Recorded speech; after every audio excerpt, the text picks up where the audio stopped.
Boa noite. Boa noite, pessoal. Bem-vindos a mais um webinário dessa parceria incrível da Interplayers, ECS e Doc Consulting. Eu sou o Jorge e vou estar aqui com vocês durante os próximos 60 minutos, aí falando sobre política comercial na indústria farmacêutica. Boa noite, Henrilei. Boa noite, Bruna. Boa noite, pessoal. Boa noite, gente. Tudo bem? Muito bom. Tudo jóia por aqui. Legal, legal. A gente preparou um material muito legal para vocês. Deixa eu entrar aqui nos comentários e ver, pessoal, eu queria pedir para vocês nesse momento, né? Daqui a pouco eu vou pedir para a Bruna fazer uma apresentação, né, uma introdução. E por enquanto, queria pedir para vocês colocarem aí no chat para a gente saber de onde vocês são, que empresa que vocês trabalham, que estado do Brasil vocês estão. Então, coloquem aí para a gente, por favor. Estou vendo aqui o Felipe Américo, nosso colega, o João Carlos Mendonça, Ulisses, Cleonice. Coloquem aí para a gente de onde vocês estão nos assistindo, legal?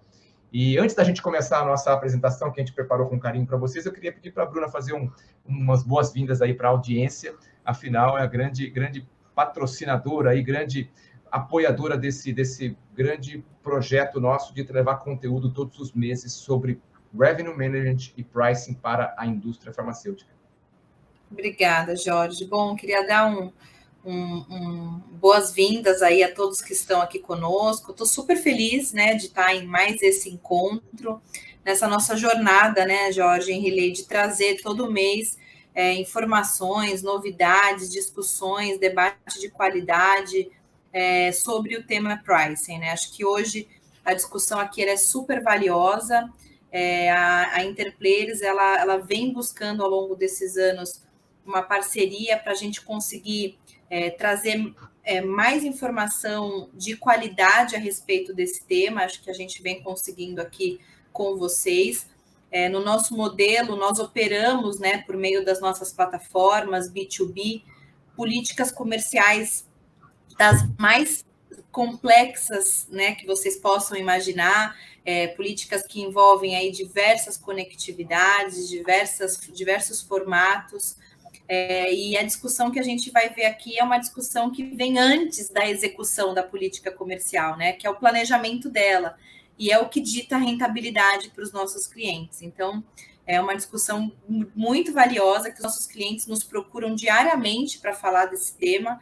Então, acho que vai ser muito oportuno a gente discutir e também demonstrar aqui a nossa capacidade de conseguir também trazer valor agregado nessa discussão, né? Então, estou muito feliz, desejo que a gente tenha ótimos momentos e vou ficar aqui aprendendo também junto com vocês. Legal, obrigado, Bruna. Muito obrigado. E aí, antes da gente começar, queria pedir para vocês, dar uma tarefinha para vocês aí, bem legal. Vocês devem estar assistindo a gente pelo YouTube, então tem um botãozinho aí de compartilhar. E certamente você vai lembrar de alguém que você acha que poderia estar assistindo também esse conteúdo. Então, eu vou pedir um favor. Sai só um minutinho da live para você clicar nesse botão do compartilhar e mandar por WhatsApp esse link para os teus 3 ou 4 pessoas que você lembrar que poderiam estar aqui com a gente, aprendendo junto conosco. Legal? Bruna, obrigado. A gente vai seguir aqui o Henrilei. Daqui a pouco você volta, tá bom? Até mais. Vamos lá. Eu vou começar a projetar para vocês a apresentação que a gente preparou. Quer fazer alguma abertura, Henrilei, sobre o conteúdo que a gente vai falar hoje?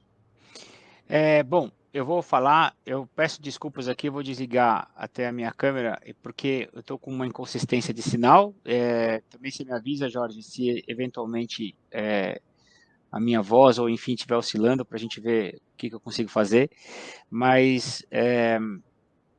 sim, eu queria abrir dizendo que para nós é uma satisfação, né, estar participando dessa série de webinários e discussões importantíssimas para esse ambiente farma, indústria farmacêutica, canal farma em geral, e a gente gostaria muito de ter esse feedback de vocês em relação ao material, em relação aos temas, né? E eu entendo que esse de hoje, política comercial, é muito legal, que vai talvez trazer luz e um farol aqui para a gente importante de um tema importante para um canal extremamente complexo e com todas as particularidades que o Pharma tem. Então, eu estou bem motivado aqui para a gente discutir e ouvir esse feedback de vocês. Legal. Henrique, eu vou deixar você aqui na tela, enquanto eu faço a apresentação. Quando eu estiver fazendo a apresentação, para mim vai ficar... eu não vou conseguir escutar o chat, não vou conseguir ler o chat, e aí eu vou pedir para você interromper se tiver alguma questão que a gente precisa responder no momento. Legal? Tá legal. Vamos lá. Vocês já devem estar vendo aí a nossa imagem da nossa apresentação. Então, hoje, a gente preparou uma série de conteúdos que, quando a gente dá uma olhada para esse conteúdo, percebe que é uma verdadeira aula sobre política comercial. Uma aula que, às vezes, a gente não encontra em qualquer lugar, então a gente considera que é com muito carinho que a gente preparou esse conteúdo para vocês. E onde é que isso se encaixa, né? Isso se encaixa dentro do que a gente comentou, uma série que nós decidimos, junto com os nossos parceiros, ECS e Interplayers, nós decidimos desenvolver essa plataforma de conteúdo focado na indústria farmacêutica. Pricing e Revenue Management é o nome da série. E dentro dessa série, a gente está encaixando assuntos pertinentes a toda essa composição que representa pricing e gestão da receita na indústria farmacêutica e gestão da rentabilidade na indústria farmacêutica.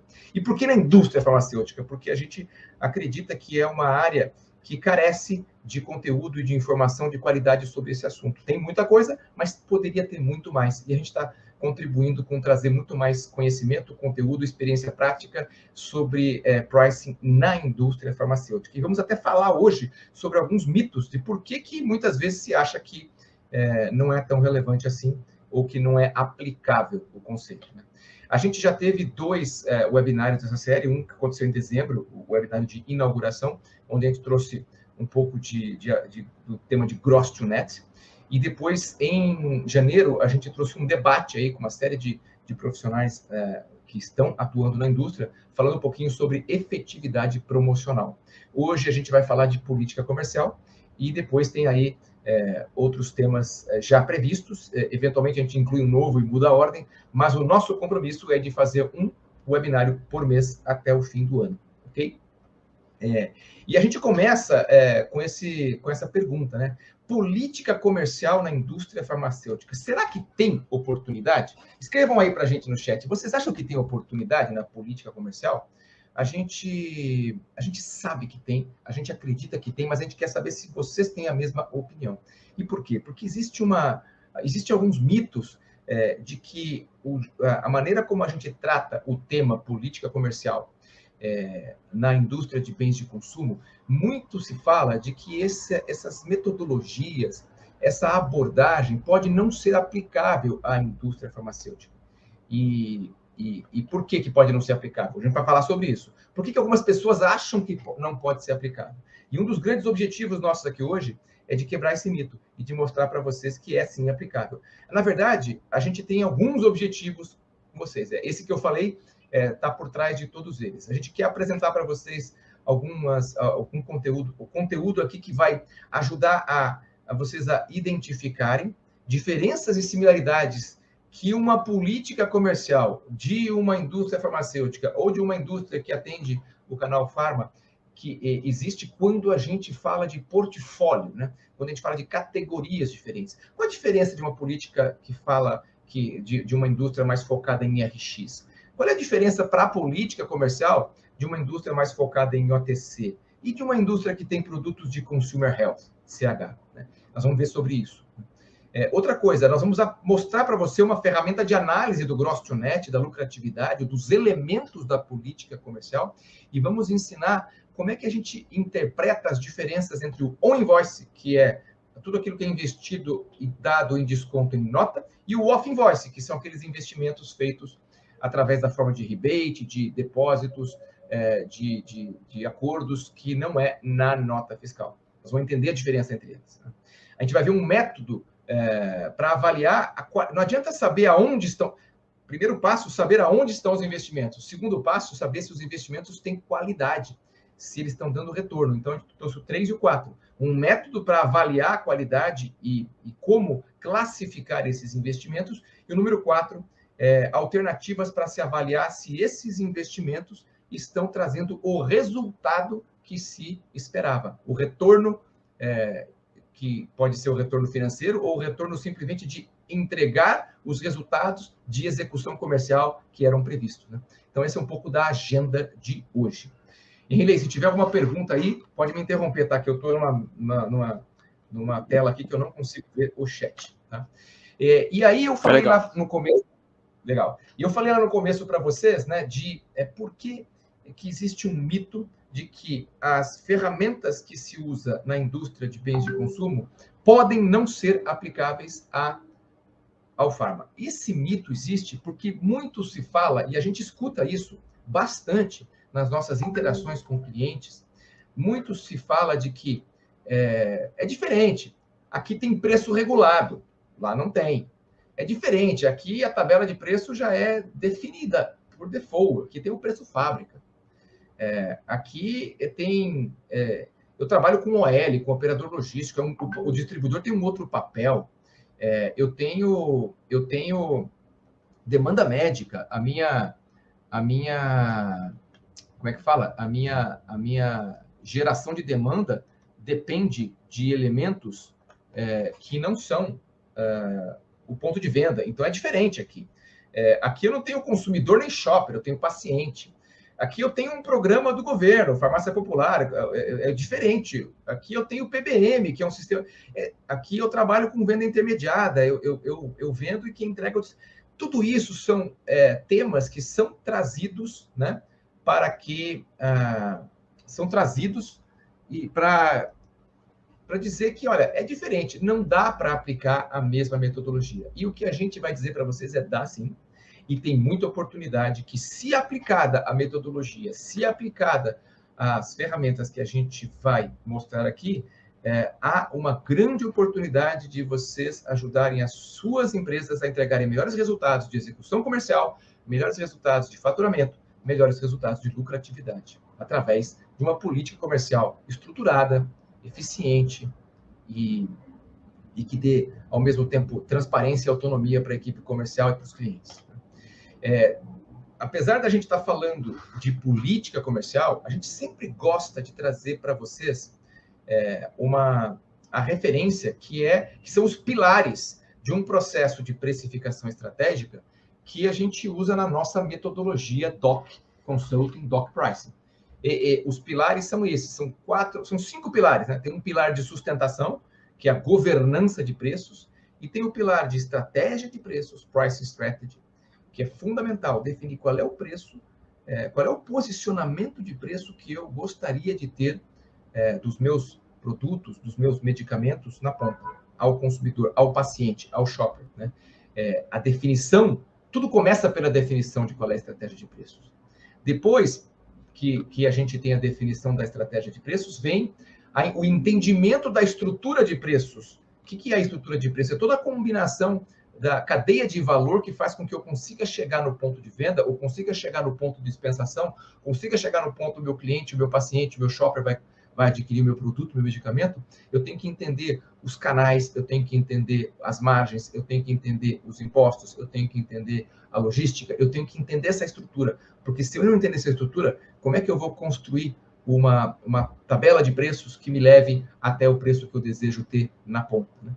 E aí vem o terceiro pilar, que é a política comercial, ou pricing policy, que é o conjunto que nós vamos falar hoje bastante. Tabelas, descontos, investimentos, termos de negociação, aquilo que faz com que a nossa equipe comercial consiga executar aquilo que a gente desenhou na estratégia. São as ferramentas da equipe comercial. E, finalmente, monitoramento para entender se ele está conseguindo executar tudo aquilo que foi desenhado.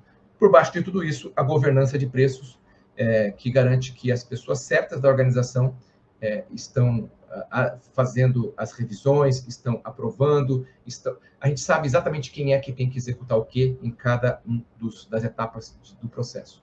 Esse é o nosso modelo. E aí já começa, né? Será que tem pricing strategy em medicamentos? É claro que tem, né? Assim como tem em bens de consumo, o conceito é o mesmo. E a gente, assim como em outras categorias, a gente tem os mesmos desafios para definir uma estratégia de preço, com particularidades, evidentemente, mas que, no conceito, podem ser classificados da mesma maneira. E existem 3 grandes maneiras da gente definir a estratégia de preços de uma organização, de um portfólio de produtos. E a primeira delas é através do custo, né? Onde a gente coloca acima do meu custo, eu defino uma margem ou um markup. E tem desafios, porque essa não é a melhor maneira, via de regra, porque o custo não tem relação com o preço ideal e não tem relação com o valor que o cliente está disposto a pagar. Então, eu posso deixar muito dinheiro na mesa se eu faço esse tipo de estratégia. Tem um segundo tipo de estratégia que é competition, eu olhar para a concorrência e me posicionar de acordo com a concorrência. A gente já fez projetos de medicamentos que, antes de lançar um produto, iam para o mercado ver o que a concorrência está fazendo e tenta se posicionar ali perto, né? Qual que é o problema desta estratégia? O problema é que, se você se posiciona de acordo com aonde a sua concorrência está, se a sua concorrência estiver no posicionamento incorreto, você vai junto, né? O desafio é que existe ciência também por trás de saber qual é o benchmark correto de mercado que eu deveria me posicionar, se é que eu deveria me posicionar contra um benchmark. E o terceiro, que é o que a gente acredita, é com base no valor, é o value-based, a precificação com base em valor percebido pelos clientes. E aqui o desafio é descobrir qual é, né, o valor percebido dos meus pacientes, dos meus clientes, dos meus shoppers, dos meus consumidores. E aqui tem ferramentas para isso. Tem ferramentas. E a gente sabe que é possível aplicar estas ferramentas dentro do ambiente farma, porque nós já aplicamos. Um exemplo de ferramenta é o que a gente chama de matriz estratégica de preços, onde a gente mapeia o mercado ou o segmento de mercado e posiciona todos os produtos desse mesmo segmento ou os medicamentos desse mesmo segmento dentro de clusters que avaliam em um eixo qual é a qualidade percebida ou qual é o valor percebido por esse medicamento e no outro eixo qual é o preço praticado. De acordo com a posição relativa que os seus medicamentos, os seus produtos têm com relação ao mercado, a gente consegue identificar oportunidades de reposicionamento para ter uma estratégia mais aderente àquilo que a gente se propõe como marca, que a gente se propõe como categoria, que a gente se propõe como empresa. É uma ferramenta sensacional e que já utilizamos no mercado farma e com muito sucesso. Uma outra ferramenta, que é a número 2, é a ferramenta de otimização de preços. E aí também já utilizamos. E nós vamos falar um pouquinho mais para frente sobre isso. É possível, sim, apesar de que a gente sabe que existem níveis de elasticidade diferentes entre produtos diferentes, é possível, sim, fazer um estudo analítico do histórico de transações, seja de transações do seu distribuidor com a farmácia independente, seja um histórico de transações dos seus consumidores / pacientes lá no PBM. É possível usar inteligência analítica para entender preços ideais. E isso também a gente já utilizou em diversos projetos. E se você não está utilizando na indústria que você trabalha, é uma oportunidade, com certeza. E, finalmente, o terceiro ponto que a gente também traz como experiência de mercado de bens de consumo, mas que também é aplicável para o segmento farma, é a possibilidade de capturar valor através de uma arquitetura de embalagens, né? Arquitetura de embalagens, considerando motivações, considerando necessidades, considerando tanto dos pacientes, shoppers, quanto dos parceiros de distribuição, embalagens diferenciadas podem trazer valor diferenciado, né? A gente já fez projetos também onde o segredo da precificação estava em ter uma embalagem correta para o canal correto. Isso tudo são ferramentas, que são possíveis de aplicar no segmento farma e que trazem para a mesa uma série de oportunidades de capturar valor para a indústria. E não é que a gente quer só aumentar o lucro da indústria, não, viu? A gente acredita que esse valor está a ser reinvestido, seja reinvestido na marca, seja reinvestido no ponto de venda, seja reinvestido na equipe de visitação. É reinvestimento para agregar cada vez mais valor para a empresa e para o mercado. Falando ainda de dinâmica do farma, a gente sabe também que mesmo dentro do farma existem categorias que são diferentes e por serem diferentes, as realidades são diferentes e as oportunidades são diferentes. Um medicamento RX, tipicamente, tem baixa elasticidade de preços, tem uma situação de presença no ponto de venda que exige menos, o que apresenta menos características de visibilidade, e tem outras maneiras de se capturar valor com ele. Né? Já na outra ponta, medicamentos do tipo consumer health, medicamentos que também são vendidos dentro do segmento farma, tem alta elasticidade e tem um grande potencial de se capturar para este tipo de produto, né? De se capturar oportunidades através das ferramentas que a gente comentou. Jorge, e quando a gente fala... Oi? Desculpa te interromper. Aproveitando esse gancho que você está falando,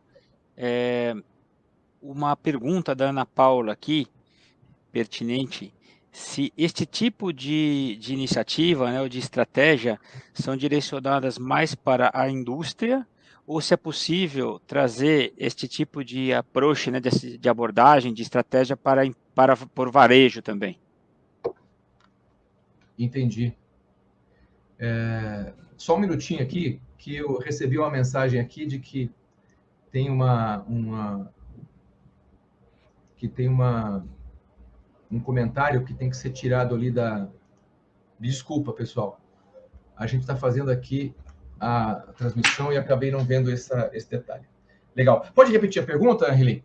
Claro. A Ana Paula está perguntando se essas estratégias, né, que por enquanto a gente está falando de estratégias de precificação, desde a mais focada para custo até a concorrência e também valor, se isso se aplica só para a indústria ou se é possível trazer esse tipo de abordagem também para o varejo. É possível, sim, trazer essa abordagem para o varejo. A gente, inclusive, eu diria o seguinte, você pode me ajudar com a resposta, Riley. O varejo tem uma vantagem muito importante com relação à indústria, porque o varejo consegue ter a informação do todo, né? Então, geralmente, a indústria acaba olhando muito para os seus produtos, a questão da informação, né? Acaba olhando para os seus produtos e não consegue sempre olhar para a elasticidade cruzada, por exemplo. Tem que ter acesso à informação. E o varejo tem acesso a essa informação e consegue capturar. Tem muito mais riqueza de informação, né? Era sobre esse ponto, né? Sobre elasticidade, imagino. Sim, sim. Até aproveitando essa oportunidade, então, Ana, claro, é possível, e assim, tem em um dos nossos eventos, até foi na própria Abrafarma, a gente falou sobre isso, eu dizia o seguinte, né, que para o varejo farma especificamente, existe às vezes uma dificuldade de obtenção de preços do ponto de vista de concorrência, né, para medicamento, pela forma de capturar, é um produto que não tem uma visibilidade tão né, concreta quanto de CH, né, que é de consumer health, ambiente de gôndola, e tem muita preocupação em relação ao preço e o posicionamento versus o concorrente, né, e que é um ponto importante, que é essa abordagem que o Jorge trouxe aqui, que é o competition based, né, precificar muito em consideração com base no concorrente. Mas que existe uma grande oportunidade do value based, que é você utilizar os dados de sellout, né, da rede ou da loja, enfim, e também de preço, para criar uma visão de elasticidade de preços próprios, que muitas vezes são determinantes para que você entenda o melhor posicionamento de preço, independente da concorrência, qual é a melhor equação de preço que maximiza a rentabilidade, ou o volume, ou o faturamento, com relação aos teus consumidores, shoppers, pacientes, enfim. Então, sim, tem muito, e é muito aplicável, e, na verdade, é totalmente adaptável ao varejo, ao ambiente de consumo, tá bom? Inclusive, há muito tempo atrás, eu fiz um trabalho de percepção de valor para bandeiras de varejo, né? Na época, foi um trabalho de pesquisa em que tentava capturar quais eram os atributos de qualidade percebidos que a população percebia em relação a diferentes bandeiras de varejo. E naquela época foi possível montar uma matriz de qualidade também, onde o preço médio praticado por cada uma dessas varejistas era colocado no eixo X, e no eixo Y era colocada a percepção de valor. E essa percepção de valor, evidentemente, que tem toda uma metodologia. No caso de um varejista, a percepção de valor passa pelo ambiente, passa pelo atendimento, passa por ter fila, passa por não ter ruptura. Então, tudo é possível aplicar também para o ambiente de varejo, sim. Obrigado pela pergunta, né? Obrigado pela pergunta, e é por aí mesmo. A gente gosta muito quando vocês participam, né? E a ideia aqui é dizer para vocês que cada uma desses tipos de categorias que existem dentro do Pharma também exigem um olhar diferente sobre política comercial, assim como sobre execução, né? E também sobre a possibilidade de capturar histórico de elasticidade e outros tipos de atividade. É muito importante, quem for desenhar a política comercial, de perceber que existem diferenças e que, portanto, a política pode ter elementos diferentes por parte do portfólio para outra. E vai além, né? Aqui é um outro slide mostrando que, além do que a gente falou lá de Consumer Health, existem outras categorias dentro do ambiente Pharma. E aqui vai um pouquinho do que a colega falou sobre o varejo, né? O varejo não trabalha só com medicamento e perfumaria, tem outros elementos dentro do portfólio, e cada um desses elementos tem características diferentes com relação à resposta a preço e características diferentes com relação à maneira como é possível a indústria negociar com o varejo para tirar o melhor valor possível da execução comercial dessas categorias. Enquanto algumas categorias como RX, talvez o ponto mais crítico seja a questão de ruptura, numa categoria como Consumer Health, a visibilidade é chave. E numa categoria, o preço pode ser, se não tiver um programa de PBM ou de fidelidade, o preço pode ser menos variável, enquanto que na outra o preço é altamente promocionado, tanto em intensidade quanto em profundidade. Então, entender a diferença entre as categorias também é chave, também é super chave. E a gente vê que, além das indústrias farmacêuticas e laboratórios, cada vez mais, tem algumas que são híbridas, né? Que atuam tanto com RX, quanto com OTC, quanto com Consumer Health. E além dessas que são híbridas e são farmacêuticas, outras empresas que não são de raiz farmacêutica também começam a atuar com algumas das suas categorias, atuar dentro do segmento farma. E todas elas trazendo esse aparato de ferramentas e de inteligência comercial para desenhar a sua política. Então, esse é mais um motivo para quem está sentado hoje na cadeira comercial, administração de vendas, trade marketing, inteligência de uma indústria farmacêutica, começar a pensar nisso. Será que a minha política comercial está otimizada? E daqui a pouco a gente vai entrar nisso, né? Por quê? Porque até agora a gente falou vários elementos que tinham a ver bastante com o pricing strategy. Mas mais do que o pricing strategy, o que a gente quer passar para vocês aqui é o conteúdo de como é que poderia ser, quais são os elementos, quais são as ferramentas que eu deveria avaliar quando eu for entrar no desenho da minha política comercial, quando eu for entrar no desenho das ferramentas comerciais para que a minha equipe de vendas, para que a minha equipe comercial execute aquilo que a gente desenhou na estratégia. E é isso que a gente vai falar agora nesses próximos 30 minutos aí do nosso webinar. Henrilei, você toca daqui? Toco sim. Bom, eu vou falando aqui, mais uma vez, desculpa aí, estou sem câmera porque eu estou com uma inconsistência aqui de internet, coisas que acontecem, né? E eventualmente, Jorge, se a minha voz ou a minha transmissão aí tiver com deficiência, você me avisa, tá bom? Pode deixar. Bom, seguindo então, pessoal, a gente vai acabar aterrissando mais para o conteúdo mesmo, que é o grande objetivo de hoje do Masterclass que a gente preparou, né? Para falar da política comercial e as suas, peculiaridades para o ambiente farma, né? Quando a gente observa aqui essa ferramenta, é uma das que no início a gente falou, né? Qual a ferramenta que eu posso utilizar para avaliar a minha política comercial, enfim, a eficiência da política para o meu negócio, né? E essa é uma ferramenta muito importante, porque a gente tem aqui uma visão de alocação de investimento nas minhas escolhas de política comercial, desde a relação gross, ou seja, faturamento bruto, até o faturamento líquido, ou net price, né? E aqui existem uma série de alternativas de elaboração, né, de design dessa ferramenta. Nós trouxemos uma hoje aqui, que é um exemplo de design onde a gente tem uma indústria que, quando a gente olha o gross, nós estamos falando de lista de preço, né? E aqui a gente tem a base 100, que seria o meu faturamento para o mercado. E entre o meu gross lista até o meu net, que é o net price, eu tenho 2 blocos importantes que nós agrupamos chamados trade terms, né? Então nós temos um bloco que é investimento on invoice, ou seja, no design da política comercial ou dos descontos, investimentos que eu faço para vender para o canal, quais deles estão alocados e impactam a nota fiscal, ou seja, on invoice, né?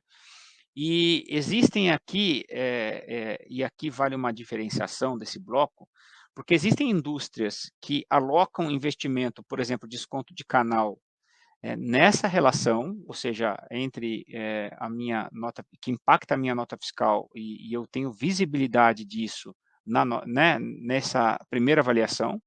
E existem indústrias que, quando eu olho o meu gross, que está aqui, a minha alocação de desconto, ela vem preliminar, vem antes. Então, eu tenho uma lista, um list price que é o market list price. Então, eu não sei, cada caso é um caso, e tem que avaliar, mas tem uma oportunidade aqui de entender se a ferramenta financeira ou a ferramenta de análise de mercado, de negócio hoje, como que estão alocados os descontos, né? Que muitas vezes o que a gente olha de faturamento, existem alguns descontos ou concessões que eles acontecem no que chama de before gross. Então, nós temos que entender exatamente essa alocação financeira, porque podem existir ali, como está sinalizado aqui, um bloco que vem antes desse gross. Então, existe uma terminologia que se fala que é o net-net, né, que a gente está vendo aqui, que é o net price livre de impostos, e o net-net, que é com tudo, devoluções e impostos, e tem o gross-gross também, né, que seria esse before gross, ou seja, essa alocação de investimentos antes. Essa é uma discussão extremamente relevante para a gente entender, e usando uma ferramenta como essa, assim, a gente já pode ter essa avaliação. Tem um outro bloco importante, bom, antes de passar para o off-invoice, ainda no on, aqui, gente, tem oportunidade de ter muito tipo de tipos, perfis de desconto de acordo com a estratégia que eu tenho para o negócio, né? Então, vou dar alguns exemplos aqui que a gente já viveu, né? E são inúmeros. A gente já pegou casos de empresas que têm 15 tipos de descontos diferentes para on invoice, já aconteceu, né? Então, exemplo, como eu comentei, desconto de canal, desconto, por exemplo, de antecipação de prazo financeiro de pagamento, desconto para antecipação de pedidos, faseamento de pedidos, descontos para troca de mercadoria imprópria para consumo, descontos de mercadoria próxima de vencimento, desconto para troca de informação, enfim, tem uma porção de descontos que podem afetar a nota fiscal. E quando eu faço essa escolha de on invoice, eu preciso entender que existem ganhos, muitas vezes, e perdas por essa escolha, como ganho tributário, impactos de financeiros, mas também, às vezes, dificuldade de gestão e visibilidade, porque eu posso estar olhando o meu faturamento, como eu comentei, já com o invoice, né, faturamento gross, e não ter visibilidade desses descontos, ou mesmo percepção de valor do próprio cliente, porque ele já recebeu a nota com isso, então tem que ficar muito claro que existe uma política que é preliminar ao meu faturamento da invoice, né, da nota fiscal. Enfim. E tem um segundo bloco que é a nomenclatura off-invoice, que aqui são investimentos, e que é muito usado um termo na indústria farma, que é o rebate, por exemplo, né? Ou seja, investimentos, allowances, acordos, que são off-invoice, que eu pago para o meu cliente após a nota fiscal emitida, né?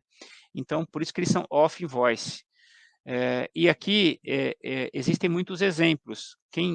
Empresas, por exemplo, que lidam com produtos no portfólio, como apresentou o Jorge, híbrido, que tem, por exemplo, consumer health, bem de consumo, acaba muitas vezes entrando em alguns acordos com o cliente, como encartes, móveis de exposição, enfim, que são investimentos que são verbas e que muitas vezes são depósitos, né, na conta do cliente, ou mesmo contratos que têm abatimentos que impactam após a nota fiscal emitida, né? E outros rebates, por exemplo, de programa de reembolso de PBM ou de programa de PSP, e muitas empresas reembolsam os clientes off-invoice, essa é a escolha. E aí também essa escolha, além da estratégia, existe também impactos tributários, impactos fiscais. Então tem uma série de questão de visibilidade de gestão e tudo mais, tá? Então essa ferramenta e assim desenhada, a gente tem um net que é antes de Texas, aqui nesse design que a gente escolheu, né? Tem empresas que já olham o net price com um imposto já impactado aqui e devolução também. Então, na forma com que a gente desenha essa ferramenta, eu tenho já uma análise comparativa. Por isso que é muito importante a empresa escolher um método para poder desenhar isso aqui, para poder, de fato, avaliar o percentual de alocação de investimento de uma forma adequada. Tem empresa, por exemplo, que considera na margem de servir, né, questão logística, por exemplo, né, fretes, serviços de logística. Tem empresas que não, que olham essa relação separada. Outro exemplo que eu estou dando, né? Tem empresas de bens de consumo que alocam o promotor, né, ou a visitação aqui, tem empresas que não, né? Então, este aqui é uma ferramenta muito importante para a gente entender a política comercial e a sua diferenciação, né? Então, essa é a primeira passagem importante que a gente queria trazer para vocês. Isso aqui é digno de uma discussão bem profunda, né? Porque nós já pegamos casos, como eu já falei, de uma diversidade grande de descontos e investimentos, tanto on quanto off, e híbridos também, empresas que atuam nos dois blocos aqui, tá ok? Bom, evoluindo para a questão de política comercial, só volta por favor, que tem uma denominação. Isso aqui, então, é a tal da relação gross to net, e esse design de gross to net é importante porque isto vai dizer qual é o percentual de alocação de investimento que eu estou fazendo na minha política comercial e de que forma que eu posso avaliar a eficiência desse investimento, né? Então, e aí, quando eu falo de eficiência de investimento, imagina o seguinte, né? Todo esse bloco chamado Trade Terms ou política comercial, ele vai oferecer para a empresa, ou a relação gross to net, aí cada um, a nomenclatura, ele vai oferecer um total, um montante de investimento. Imagina um saco de dinheiro, né? Um montante de investimento. Bom ou ruim, necessário ou não, desperdício ou não, ele existe lá um percentual de gross to net, ou seja, do 100% que eu faturo, quantos por cento que é um markdown, né, um consumo de investimento que eu tenho até chegar no meu net? E vai dar um percentual. É muito importante entender este percentual, né? E quando eu tenho esse percentual, agora eu tenho um montante investido, eu preciso avaliar a qualidade desse investimento. Então, a gente vai trazer um outro método aqui para vocês, que é um método que a gente utiliza para entender como esse investimento, vamos chamar assim de 100% de investimento, como ele está distribuído na minha relação da política comercial. Então, vamos avançar aqui. E existe uma metodologia que a gente está trazendo, que esse é um outro objetivo que a gente apresentou no início desse Masterclass, que é como que eu avalio a eficiência do meu investimento na política comercial, né? Então, uma das ferramentas é um método que a gente utiliza que chama-se CSW, ou Customer Spending Waterfall, que é a mesma cascata que a gente apresentou na parte anterior, porém agora a gente tem uma segmentação aqui de investimento, de como que eu estou, qual é a qualidade desse customer spending. E o principal objetivo dessa ferramenta, desse método, é segregar desconto, investimento, que seja visível e não visível ao shopper, ou ao paciente, ou ao consumidor, cada empresa e cada portfólio tem uma nomenclatura diferente, né? E quais aqueles que não são visíveis? Então, quando vocês olham essa ferramenta, por exemplo, vou dar um exemplo, tá? Quando eu invisto um valor para distribuição, logística, por exemplo, eu vou colocar um valor, eu vou me utilizar de uma rede de distribuidores e eu preciso que esse distribuidor seja remunerado para fazer o negócio. Então, eu vou ter um percentual que eu vou alocar, que nós chamamos aqui de cost to serve, ou logistic terms, que é um percentual da política que eu deveria padronizar, estandarizar, né? Então, quanto que eu estou investindo para logística, quanto que eu estou investindo na minha política comercial para prazo, quanto que eu estou investindo para todo o menu de serviços, por exemplo, paletização, enfim, ou outros acordos que eu tenha para a minha política comercial com o meu parceiro, com o meu canal. E isso daqui não é visível ao paciente ou ao shopper, mas é necessário, porque eu preciso ter um acordo com a minha rede de distribuição para que então eu consiga distribuir o meu produto até o ponto de venda, né?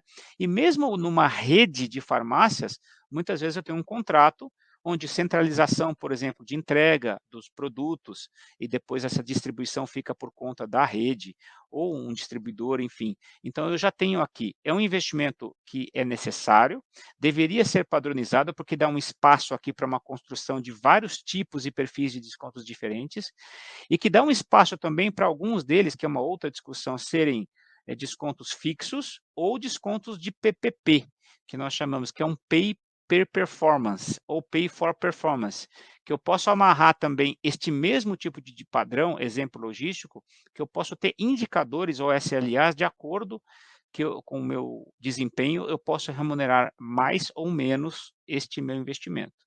Tem um outro bloco aqui, que é a gente chama de Customer Incentives, que é para incentivar o cliente a fazer o meu sell-in. E que aqui, esse investimento é uma tendência de difícil padronização, por isso a gente chama de minimizar, e com certeza ele não é visível ao meu paciente também. Então, aqui é um outro bloco, e que muitas empresas alocam, às vezes necessário, às vezes não, mas é importante eu entender se existem investimentos na política que é para incentivar o cliente a comprar, e se isso é necessário ou não, é um outro tipo de avaliação, né? E tem um outro bloco ao lado, que é o bloco do visível. E esse bloco também, só este bloco seria digno de um webinário bem profundo, porque quando eu falo visível ao shopper, ou visível ao paciente, ou visível ao consumidor, são investimentos que eu faço que vão impactar na relação que eu tenho com os meus consumidores lá na ponta, né? E aqui nós trouxemos duas segmentações. Por exemplo, tem o bloco verde, que é o bloco de investimento de visibilidade, por exemplo, no ponto de venda, ou merchandising, ou no virtual. Então, empresas, por exemplo, com um produto de CH ou de OTC, que eu posso colocar o produto na gôndola, que eu tenho acesso a um leque de opções com o meu varejista ou com o meu distribuidor para fazer ações de merchandising, por exemplo, de visibilidade. E é um investimento que eu faço que é visível ao meu paciente ou ao meu shopper, porque ele está lá na ponta, ele vê, ele enxerga a promoção. Então, este é um bloco importante e que afeta mais produtos de MIP e OTC e também de Consumer Healthcare. Porém, eu tenho um outro bloco ao lado, que é o azul, que é o bloco que a gente chama de reduções temporárias de preço, ou de preço, promoção. Ele afeta também todos esses produtos que eu falei, mas ele afeta inclusive medicamento, né? E fundamentalmente, né, mesmo produtos RX e produtos OTX, enfim, eles têm um programa de investimento que é bem comum na indústria farmacêutica, para que o paciente ele se cadastre e receba descontos para a compra de um produto que muitas vezes de uso contínuo, ou mesmo os próprios produtos de bens de consumo podem participar desse programa, e existe um investimento da indústria para que isso seja repassado ao consumidor, né, ao paciente. E aqui a gente também teria que avaliar todo esse bloco de visível, qual é o nível de investimento. E daqui a pouco a gente vai falar, para tudo isso daqui que a gente está, que é o design do CSW, se isso está dando ROI ou não, que é uma outra discussão. Mas aqui a gente entende que esse bloco eu deveria maximizar, porque tudo que eu, em tese, tudo que eu deposito aqui, eu construo marca, eu construo uma relação de fidelização com o mercado, né, com os pacientes, com os consumidores. Então, é uma forma, é um tempo limitado que nós temos, mas aqui é uma metodologia para clusterização de investimentos e descontos da política comercial. E ela complementa a ferramenta anterior, que é o Waterfall.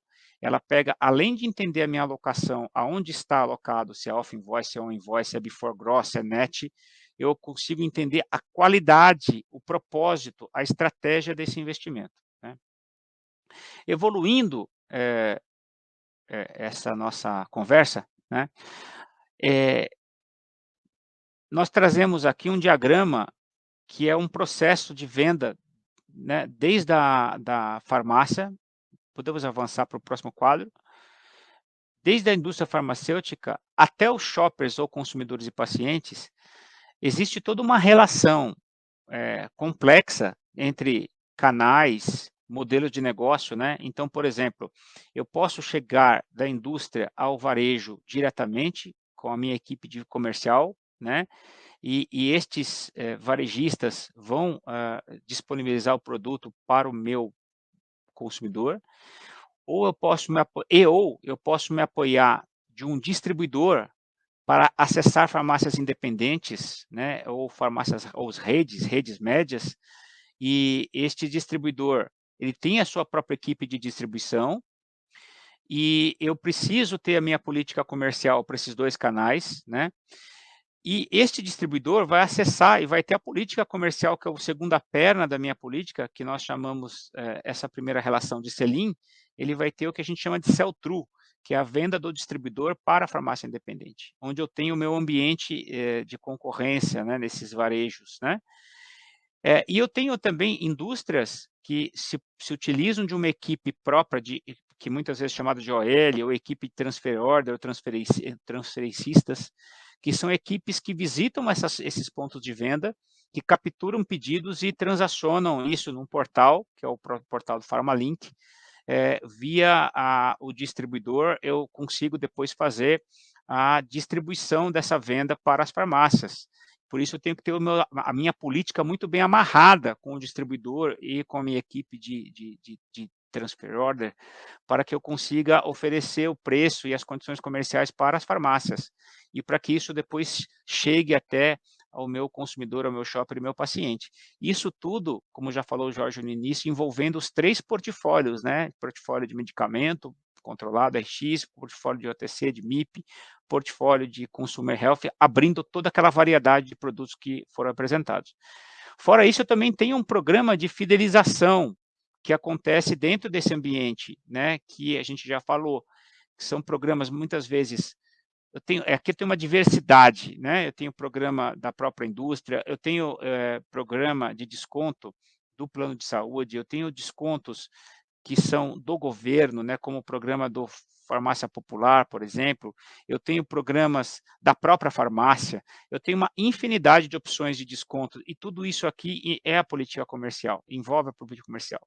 Então, se a gente avançar aqui, vocês vão ver categorias diferentes, né?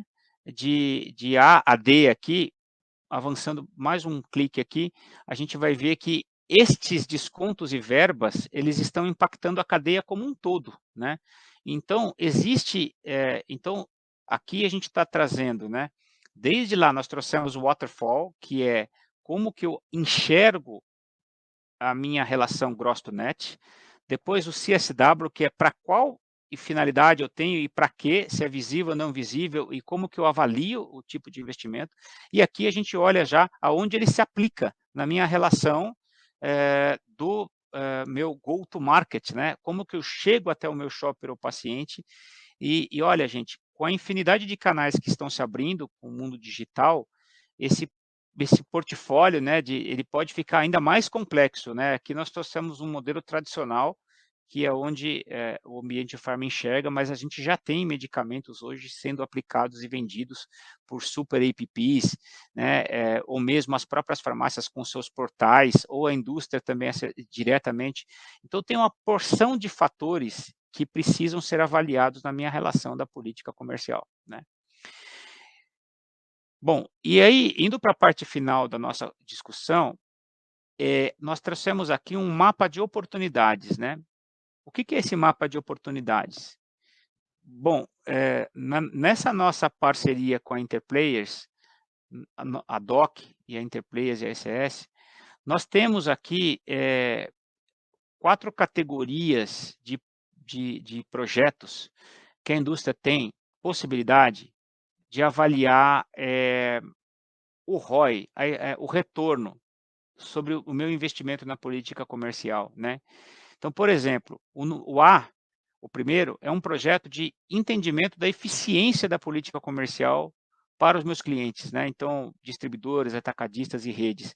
Como a gente mostrou nos quadros anteriores, como que eu avalio se o meu investimento, se o meu nível de investimento hoje ele está apropriado ou não, se eu tenho desperdício de oportunidades ou não, e como fazer para capturá-las, né? Bom, vocês podem fazer um exercício que a gente utiliza bastante, que é o poder do 1, né? 1% sobre o faturamento bruto da empresa, é por aí que começa o tamanho da oportunidade que a gente tem de ganho de eficiência da política comercial. Existem, dentro da indústria farmacêutica, algumas centenas de milhões de reais de oportunidade aqui nesse bloco A. Bom, o bloco B, a gente começa a falar do entendimento da elasticidade de preço na minha relação do distribuidor para as farmácias, né? Então, eu já não estou falando mais da política comercial do bloco da minha venda direta, seja para a minha rede ou para o distribuidor. Eu começo a falar do distribuidor com a farmácia. E aqui, nós já apresentamos em algumas outras oportunidades, nós temos um produto de elasticidade que é esse exclusivo aqui da nossa parceria, né? Porque a gente passa a acessar os dados da relação do distribuidor com as farmácias via o nosso portal, por exemplo, PharmaLink. E aqui a gente já até temos alguns quadros aqui depois de exemplo, eu consigo avaliar se o meu nível de investimento e de preço para que o distribuidor venda para a farmácia, o quanto que este meu nível de investimento afeta esse preço, ele afeta a frequência de compra das farmácias independentes, o quanto que ele afeta o meu nível de positivação nas farmácias, né? Essa venda com regularidade, o quanto que ele afeta o volume transacionado, o quanto que o meu distribuidor está alinhado no meu compliance de preço, da minha estratégia de execução de preço, e a minha lucratividade também, que é o fundamental, né? Ou seja, se isso está ou não está gerando uma relação de lucro, de retorno sobre esse investimento. Nós temos um produto número C, um projeto que é de elasticidade de preço sobre os programas de fidelização. Essa é uma outra novidade, inovação, né? Aqui é avaliar as indústrias que se utilizam dos programas de PBM, por exemplo, eu tenho um nível de investimento feito ali. O quanto que esse meu investimento dá ROI, ou seja, eu estou um pouco acima do que eu preciso ou estou um pouco abaixo, se eu investir um pouco mais, isso vai dar um retorno, vai gerar uma maior fidelização, vai gerar maior volume, vai gerar menos ou mais rentabilidade. A gente consegue fazer essa avaliação de elasticidade de preço para esse retorno nos programas, né? E tem um projeto também número B, letra B, que é a elasticidade de preços no B2C, lá na ponta, né? Ou seja, na farmácia, com os produtos que eu tenho visibilidade aqui de mercado, de consumo, né? Então, qual que é o meu ponto ideal de preço que maximiza o meu volume ou a minha rentabilidade e ou também o meu faturamento? Então, nós trouxemos aqui alguns 4 lâminas aqui próximas, que são cases reais, onde a gente aplicou em alguma dessas letras, né, projetos, onde nós utilizamos exemplos de avaliação dessa eficiência, seja da política, seja da elasticidade, aqui que a gente vai trazer para vocês. Legal.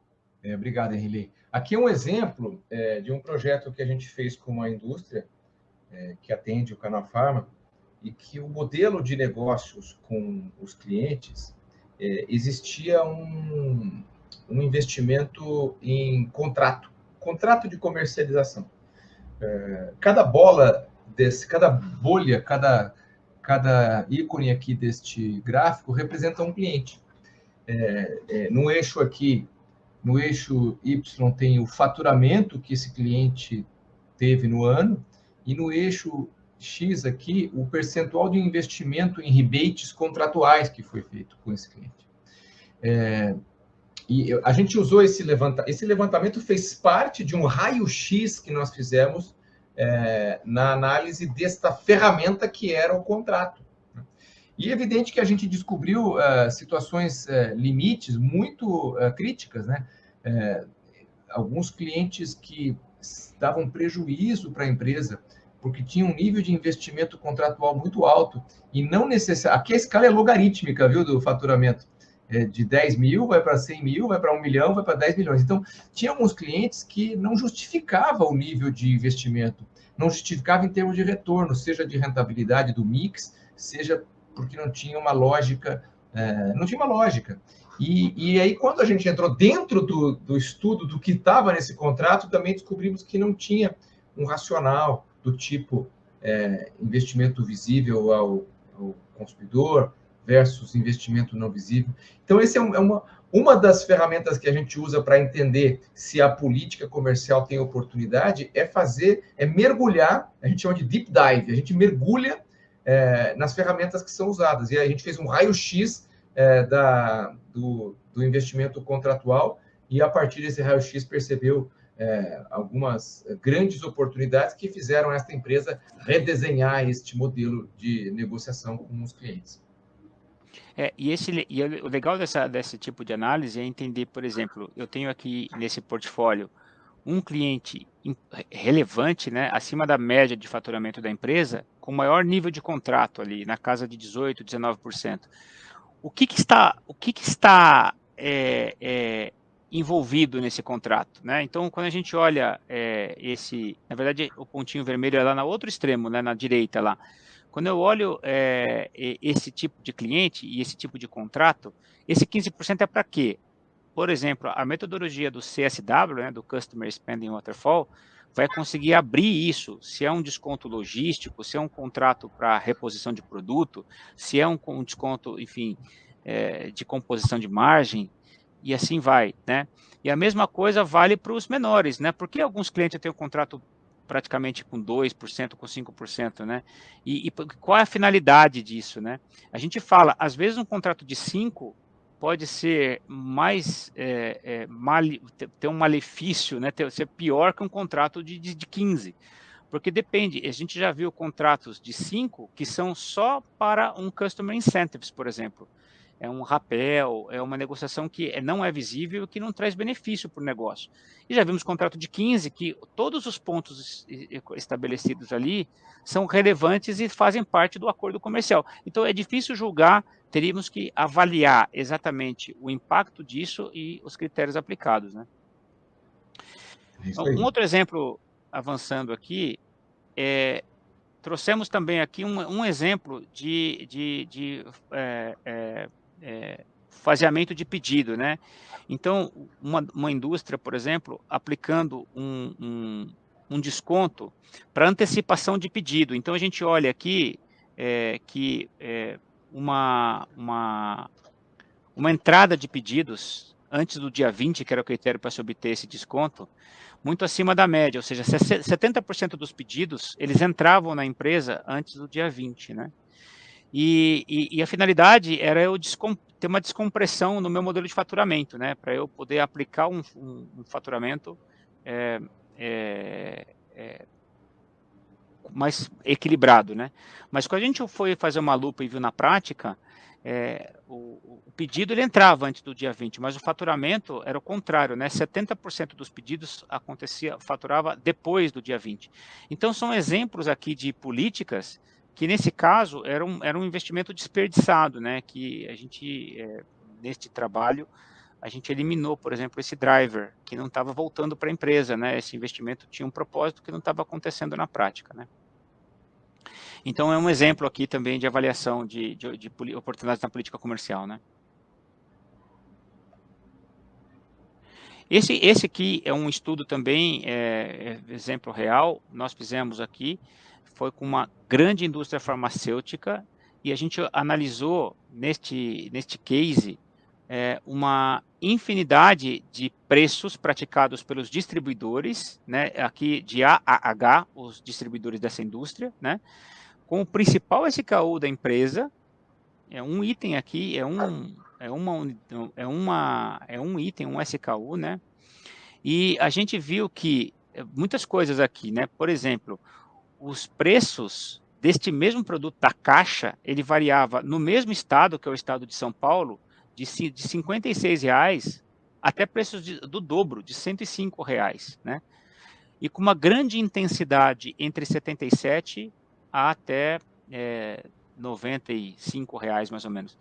E a gente vê, então, que, primeiro, faz sentido essa dispersão tão alta, né? Será que essa estratégia foi acordada na minha política comercial?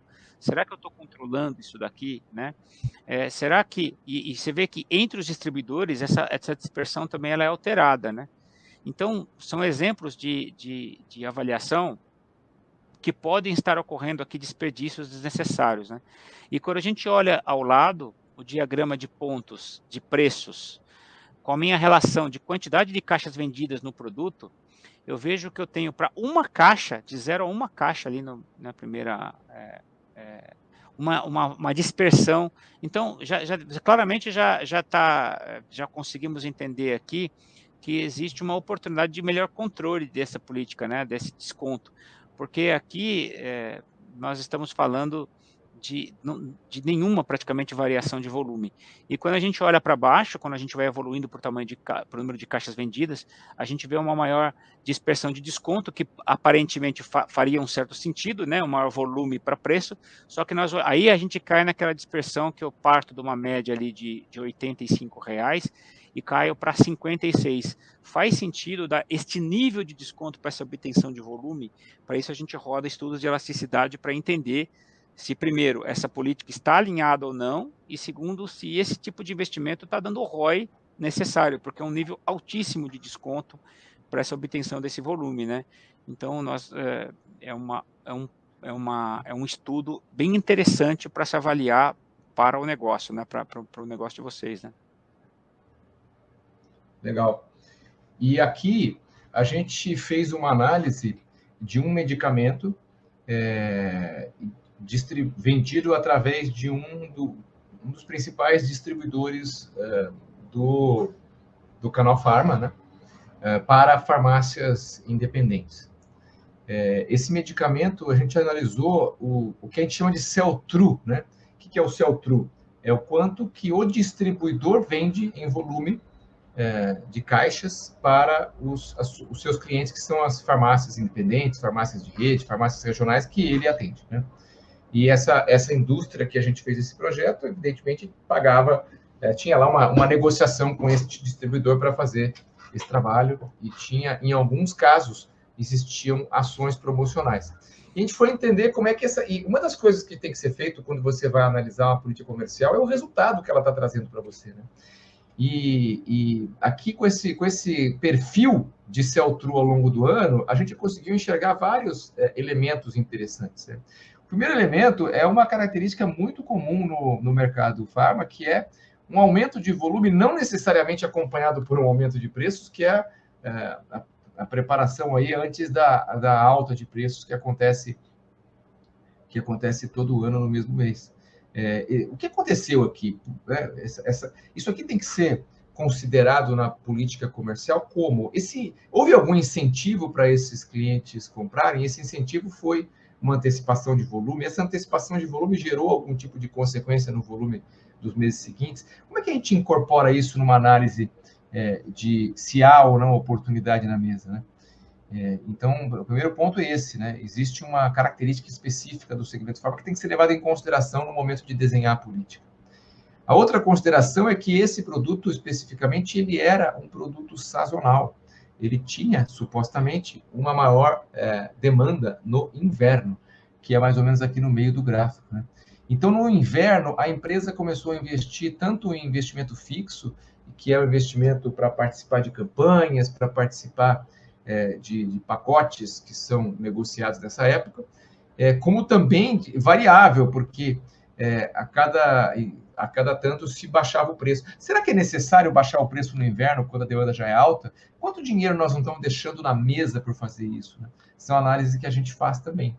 E depois, quando entrou numa fase de um volume muito mais baixo, olha esses picos de demanda. O que aconteceu aqui? Por que teve um pico? Por que nessas 2 semanas específicas aqui houve um pico de vendas sell-through quase tão alto quanto as vendas que aconteceram lá na pré-alta? Por que nesta semana específica teve uma promoção tão agressiva que gerou uma venda que é praticamente 3 vezes o maior volume do inverno?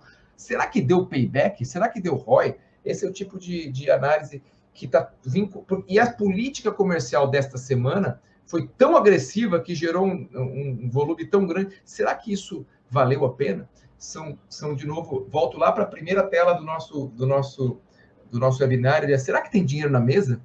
Será que avaliar a política comercial que está por trás desse resultado e o resultado não vão fazer vocês que estão aqui assistindo esse webinário com a gente encontrar oportunidades de devolver um pouco de lucratividade para o ecossistema, de devolver um pouco de lucratividade para a empresa poder reinvestir naquilo que dá retorno? Esse é um pouco do nosso mantra aí, né? Investir naquilo que dá retorno. Desde o desenho da política até as análises de promoções pontuais que acontecem de tempos em tempos. Algum comentário aqui, Riley, que você queira acrescentar? Não, acho que é bem pertinente esse exemplo, e eu acho que tudo isso que a gente falou, esse talvez seja o recado que eu queria trazer, é que como indo para a abertura, né? Quando a gente falou, a gente conversa às vezes no mercado e a gente vê, política comercial, investimento, tem uma tendência de pensar que quando a indústria farmacêutica é pura medicamento, não se aplica esse tipo de conceito todo, né?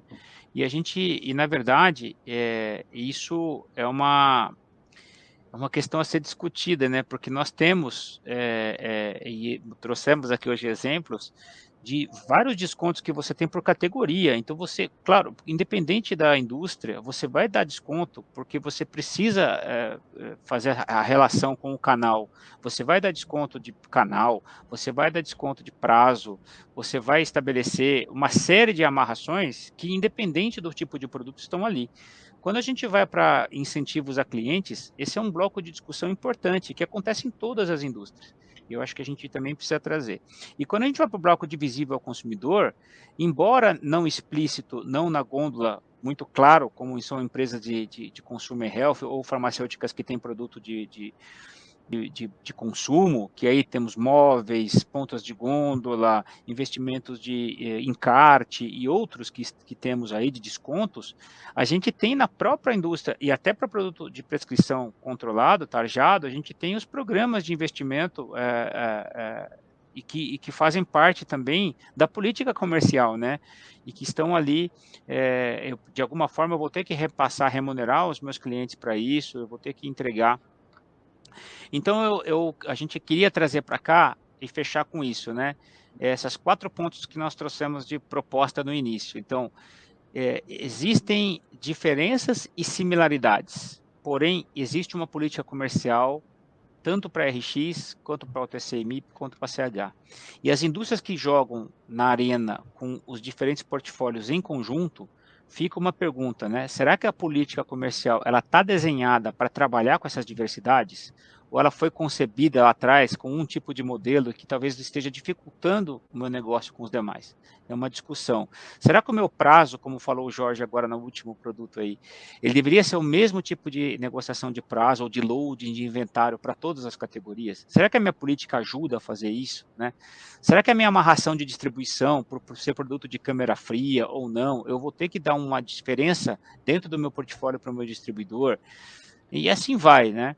O ponto número 2 nós trouxemos então a ferramenta de Waterfall, né, para entender será que a minha alocação hoje de investimento para qualquer uma das categorias, né, eu estou colocando e aplicando e dando visibilidade no meu gross, ou a minha lista de preço já tem descontos que estão atrás que não estão ficando visíveis? Será que eu aloco um desconto on-invoice, que seria melhor eu colocar ele off-invoice, ou vice-versa? Será que eu tenho descontos que não estão trazendo retorno, como eu mostrei, por exemplo, de faseamento, que era um desconto on-invoice, né, que abatia a nota fiscal, e que no caso daquela organização, ele já não estava mais retornando quando foi concebido, mas como foi criado lá atrás, foi ficando, né? Será que tem descontos aqui que estão amarrados a clientes que alguém criou lá no passado e estão aí até hoje, né? Enfim, boas discussões e que impactam toda a indústria farmacêutica. O ponto número 3 que nós trouxemos aqui, né, para avaliar a qualidade, que é a metodologia do CSW, né? Será que a alocação percentual dos meus investimentos hoje faz sentido? Faz sentido para os 3 portfólios? Tem oportunidade de avaliar, né, e questionar, ou melhorar, ou obter mais a rentabilidade da minha política? E por último, o número 4, que foi os exemplos de a avaliação de ROI, né? Seja para política comercial, seja para a minha elasticidade de preços na relação do sell-through, né, que é do meu distribuidor com as farmácias independentes, seja a elasticidade de preço do meu programa de relacionamento, de fidelização, ou seja, para o meu produto lá na gôndola, né, a minha elasticidade de preço própria, ou mesmo cruzada contra a concorrência.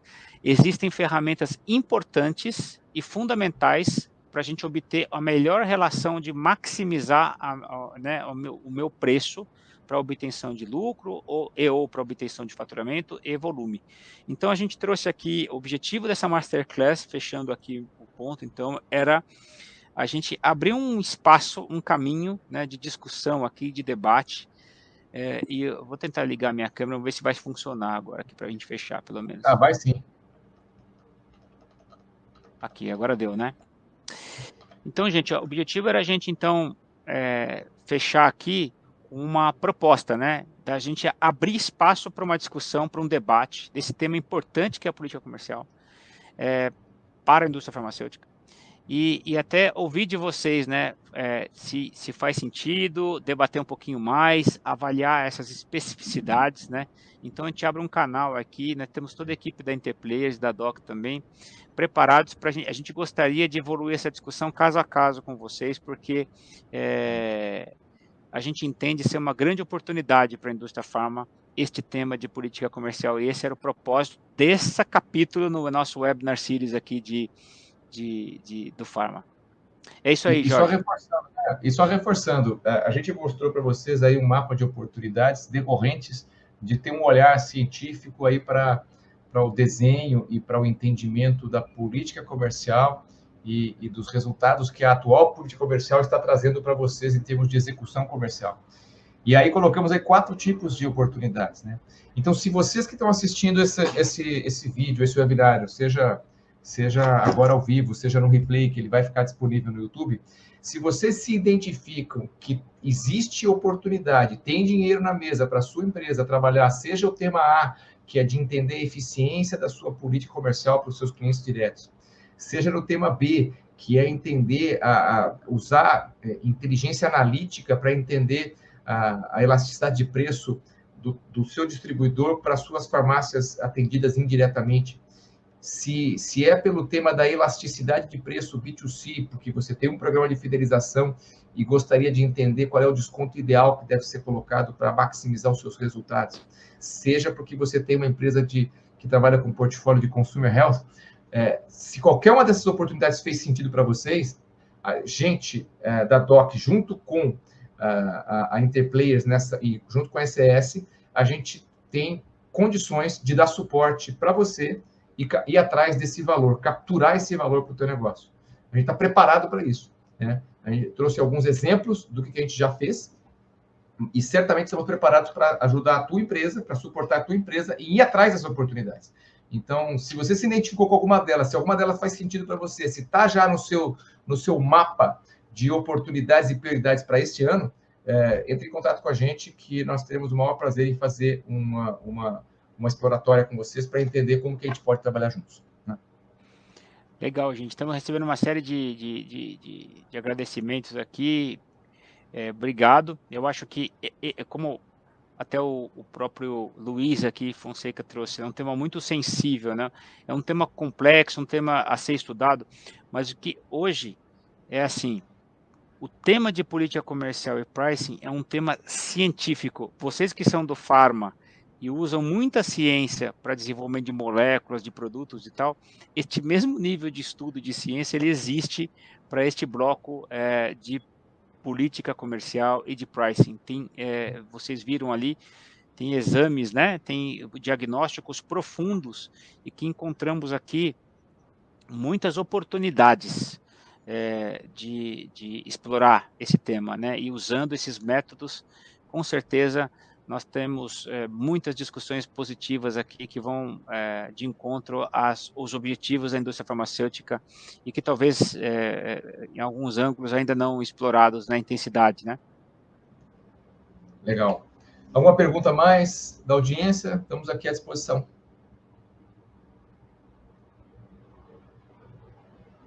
Acredito que, por enquanto, não. Então, acho que a gente pode ir caminhando para o final, né, Riley? Agradecer a presença de todos, agradecer a Bruna e a toda a equipe da Interplayers e da SES, que esteve aqui com a gente também e que tem suportado a gente no desenvolvimento de ferramentas. E deixar aqui o convite para que vocês também estejam com a gente no próximo webinário que vai acontecer em março. Outra coisa, se você gostou do conteúdo, se você acreditou que ele trouxe valor, encaminha o link para que os teus colegas possam também assistir a gravação desse webinário, que vai estar disponível daqui a alguns minutos no nosso canal do YouTube e também no canal do YouTube da Interplayers. Legal? É isso aí.